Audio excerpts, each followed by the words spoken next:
Welcome back here to the Jordy Culotta Show, driven and powered by Go Chevrolet. Let's jump into our next conversation with one of our favorites, Jake Crain from the J-Boy Show. You have seen his brand, his show, Volume Sports, all blow up here within the college football season. Make sure you are following the J-Boy Show all over social media. They've got a YouTube channel as well that they're pumping content out on. Make sure and get on him at the J-Boy Show. He is with us back here on the Jordy Culotta Show. Good morning. How are you, sir?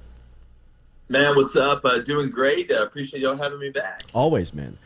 From somebody who covers the sport, you're in Atlanta. You're at the College Football Hall of Fame every day. What is your perspective of LSU football as Ed Orgeron announced last night on his radio show that they had their best Monday practice. They had their best week of practice. The offensive line's coming together. But then he also announced that they had a team meeting with players only. Team meeting last night. Where is your head on the state of LSU football right now? I think it's a matter of when, not if, with Ed Orgeron, to be honest with you. Look, they can have their best Monday practice and all this, but without Butte, Rick, Stingley, and the band that they need out there, it doesn't matter really how well they practice, even though obviously I'm a big practice guy, being a guy that was a former coach. To me, you got to move on. It needs to be done. And to be honest with you, from somebody that I trust very, very much, that may or may not be coming on the show today, I think Lane Kiffin's a legitimate possibility for LSU. Woo!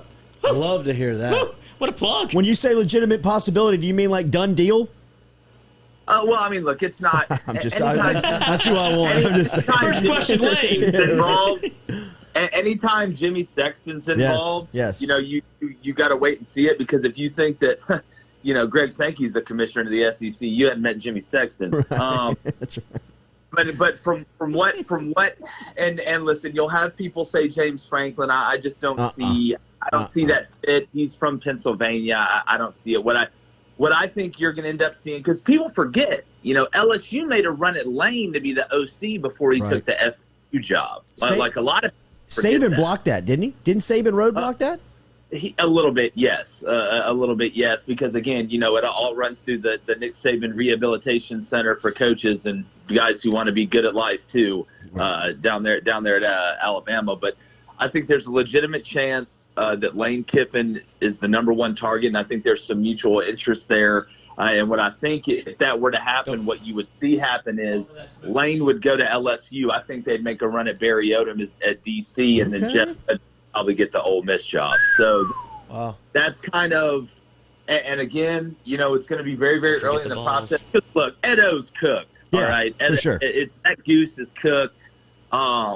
It's a matter of when, not if. It may happen after Florida goes down there and runs for about 350. So you think it's middle of the season, or you think he finishes the year? Well, to me, you can only take the negative press so far, and it's not going to get better. I mean, Edo's not going to turn into Elvis Presley at the press conference. It's not. I just don't see it. The personnel that they have right now that they've lost, or that they actually don't have right now that they've lost to injury or whatever. I don't think they win another FBS game this year. Wow. No, I'm with you. I'm with you. Who is Florida? Tell me a little bit about Florida's team coming down here. LSU is playing with a very depleted roster. This is a great opportunity. Florida's favored by 11 in this game. That doesn't feel like enough, right? Got it 9.5 when it came out on the Sharp story. Good for you. We throw the Sharp out on Monday, and I was sharp shooting this one like Wahlberg and Shooter, man. One. But here's who Florida is. Florida's a team that's going to come down, and offensively, Emory Jones is a good thrower. I don't think he's as good of a thrower as what KJ Jefferson is. He's not going to beat you out throwing you. Where they're going to beat you is the quarterback run game, which makes it truly 11 on 11. That offensive line's got a lot of confidence, especially after Alabama. They're going to kind of grind you out and then take their shots offensively.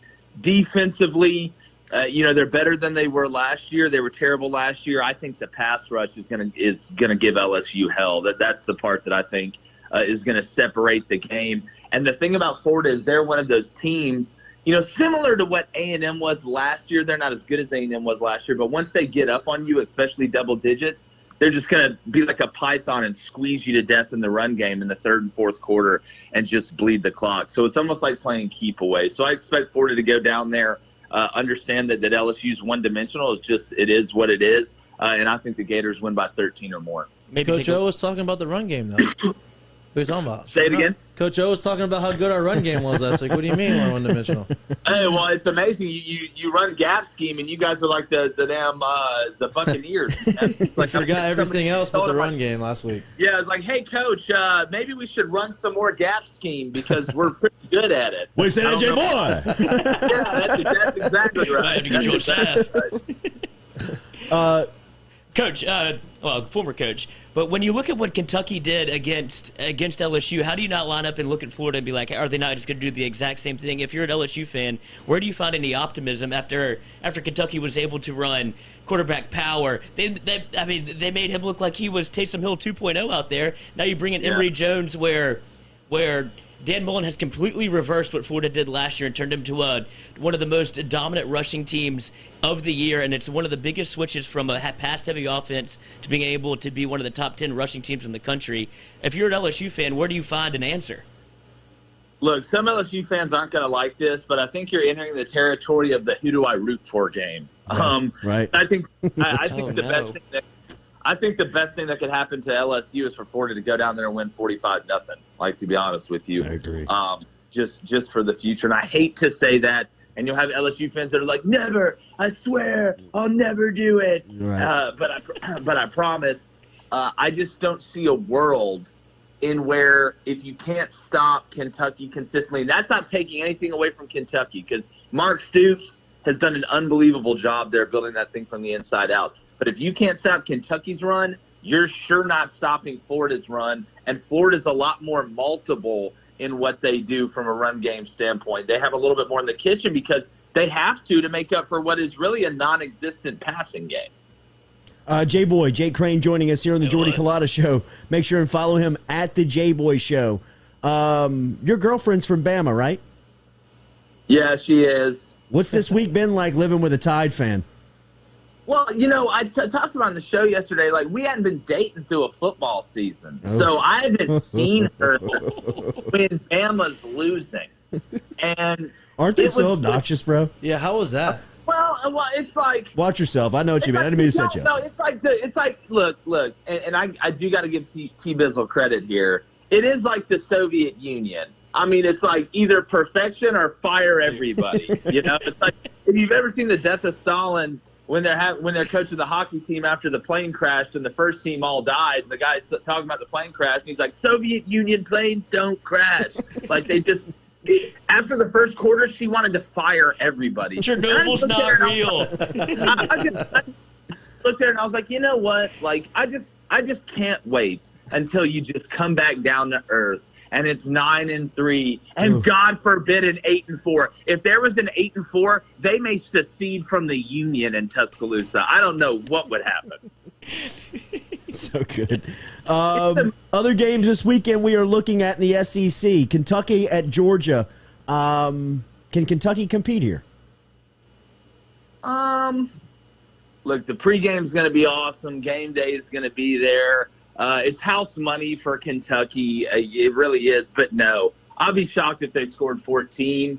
It's Georgia to me and everybody else, which is a lot better than what we've kind of been used to, especially with the narratives that we've had with the playoff. But no, I just don't think Kentucky's going to be able to run the ball. And there's not enough bananas with peels on them in the world to get Will Levis out of the situation when the Georgia guys are chasing them. And they're just not efficient enough in the pass game to keep Georgia honest. I really believe this is going to be like a 41-7 game. Doesn't it feel like it's the Arkansas game all over again, wherever you know what Kentucky does well, and it runs right into the teeth of what Georgia has pretty much been dominant at, maybe the best we've seen in the last 10 years? No, you're exactly right. I mean, they got Jordan Davis, who I still believe is like three people stapled together. They're just not telling us about it. He's actually number 999. Yeah, that's true. Well, they're actually playing with 13. That's why they're so good. People don't realize. Yeah, I mean, it's very similar down that path. And it's not a shot at Kentucky. I said the same thing with Arkansas. You guys are playing with house money. I mean, just go up there, and sometimes that makes you dangerous. but physics is physics, guys. I just don't see a world in where Kentucky, especially because the worst part about playing Georgia is if you're lucky enough to move it in between the 20s into the red zone, then what do you do? What do you do in the red zone? I mean, you can't use Waze, you can't use Google Maps. There's not an answer to what to do down in the red zone. Auburn actually caught him sleeping on a little switch route the first drive last week, but of course Auburn receivers couldn't catch a cold in an igloo, so they weren't able to take advantage of it. But no, I mean, I just don't think Kentucky's going to be able to score points. I think all the momentum's there with Stetson Bennett and Ladd McConkey, which I'm going to start referring to as the law firm. So no, it's Jarvis Green Ellis. How big was that for Texas A&M last weekend? What does that do for them? It's kind of like on Dumb and Dumber when he sells the dog van for the scooter because it gets more. That's right. Me on the road. Just when I thought you couldn't do anything dumber. Yeah, you totally redeemed yourself. Yeah, well, all the A&M fans that have been in hiding have been talking to me all week, man. The chat in our show, they've come out of their hibernation. But look, it was big for Jimbo. They needed that. Will they be able to get up like that for the rest of the season? I don't know. Are they going to be able to win out? I don't think so. But after all the hype coming into this year, and I feel good for Calzada. I really do. I mean, the kid been under a lot of pressure. He's out there passing out donuts 2 days before the game, and I just wonder what was going through his mind. But it was good for them. They were able to run the ball a little bit, keep Alabama honest. But look, guys, Alabama's front seven on defense, and especially the inside linebackers, are not the typical Bama. I mean, I'm watching the Henry To'oTo'o kid from Tennessee, and he's not one of them. He's not Dante Hightower. He's not Rolando McClain. He's not Reggie Ragland. Some of these guys that they just prayed every night that the hole opened up and it was you and them. And once it was, they were going to knock your head through your throat. Tennessee, any chance this weekend with Lane returning to Knoxville? There's a shot. I mean, Ole Miss's defense, is still very, very average. My question for Tennessee is that the first quarter and a half is more important to Tennessee than any other team in the country, and it's not even close. When you run that style of offense, if you come out, you go 3 and out 3 times. If you come out and you score 7 points in the first half, they don't have enough depth on defense to be able to sit there and say. That's why you see whenever Tennessee's played a good team, they've struggled in the second half, especially on defense. You look at the Florida game's a great example. Pitt came in there. That's a great example. So it's good that they've played well. They've looked good against Missouri. They've looked good against South Carolina. But I'm right next to a high school in Georgia that I think could look pretty good against Missouri right now, especially against that front seven on defense. That they couldn't stop anybody right now. So I think they have a shot. I still like Ole Miss. I mean, that over-under is ridiculous. I think it was at 81.5 the last time I saw it. It's like you want to know what else is funny? You really want to know what's funny? So somebody asked me yesterday about Georgia and Kentucky and what you think, what you'd have thought if somebody told you a couple years ago that Georgia and Kentucky were playing on College game day. And my answer was, man, Tom Crain really turned that program around. It was like an LSU fan who was in Kentucky last weekend, and the Kentucky fan was talking shit to him, and he goes, wait till basketball season. The LSU fan said, wait till basketball season. Yeah, exactly. Well, I thought it was funny. You'd have never told me in a million years that Kentucky would consider LSU a sandwich game in football. I was like, if that doesn't tell you Edo needs to go, I don't know what else does. Enjoy the weekend. Enjoy the day. Thank you for the knowledge as always, man. Hey, appreciate you having me on, Jordy. Y'all have a good day. All right, buddy. There he is. J-Boy. All right, J-Boy. Jay Crain from the J-Boy show.